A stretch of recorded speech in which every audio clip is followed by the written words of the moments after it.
বন্ধুরা আসসালামু আলাইকুম। আশা করি ভালো আছেন। টেকনোলজি ভিলেজের পক্ষ থেকে আপনাদের সঙ্গে রয়েছি আমি নাজমুস সৌদ। আপনারা দেখছেন এক্সেলের টিউটোরিয়াল। এই ভিডিওতে আমি আপনাদেরকে দেখাবো কিভাবে আপনারা এক্সেলের সেলের মধ্যে ব্রেক দিবেন, অর্থাৎ সেলের মধ্যে কোনো টেক্সটের মাঝে যদি আপনারা এন্টার দিতে চান তাহলে সেটি কিভাবে দিবেন সে সম্পর্কে আমি এখন এই ভিডিওতে আলোচনা করছি। যেমন এই সেলে যদি আমি কিছু নাম লিখতে চাই, আমি এখানে সৌদ লিখছি, তারপরে আমি যদি এন্টার প্রেস করি তাহলে দেখুন এন্টার প্রেস করার সঙ্গে সঙ্গে নিচে সেলটি সিলেক্ট হচ্ছে। এখানে কিন্তু আমরা নিচে ব্রেক দিতে পারছি না।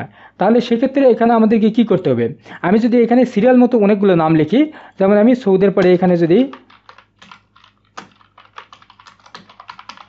দেখুন এখানে আমি অনেকগুলো নাম লিখলাম। এখানে প্রত্যেকটি নামের পরে যদি আমি ব্রেক দিতে চাই, এটি যদি আপনারা র্যাপ টেক্সট করেন তাহলে সেক্ষেত্রে এখানে আমি র্যাপ টেক্সটে ক্লিক করলাম। তাহলে দেখুন এইখানে প্রত্যেকটি লাইন কিন্তু আলাদা হয়ে গেছে, এখানে পরের লাইনে চলে এসেছে। কিন্তু আপনারা যদি এখানে এই কলামটি বড় অথবা ছোট করেন তাহলে কি হয়, দেখুন এখানে আমি এই কলামটি বড় করছি, তাহলে দেখুন সেক্ষেত্রে লেখাগুলো কিন্তু আবার এক লাইনে হয়ে যাচ্ছে।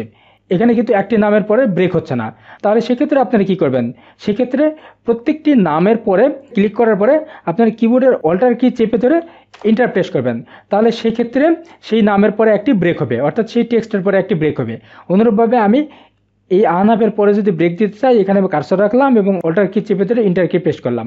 তারপরে আমি যদি আবার এখানে ব্রেক দিতে চাই তাহলে সেক্ষেত্রে আমি আবার এখানে কার্সর রেখে আমি অল্টার ধরে এন্টার প্রেস করলাম।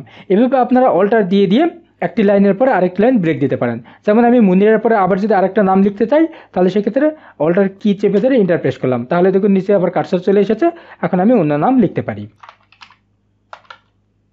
এভাবে আপনারা এক্সেলে কোনো একটি সেলের মধ্যে যদি ব্রেক দিতে চান তাহলে অল্টার কি চেপে ধরে এন্টার প্রেস করে ব্রেক দিতে পারেন এবং নিচের লাইনে টাইপ করতে পারেন। আশা করি আজকের এই টিপসটি আপনার বাস্তব জীবনে কাজে লাগবে।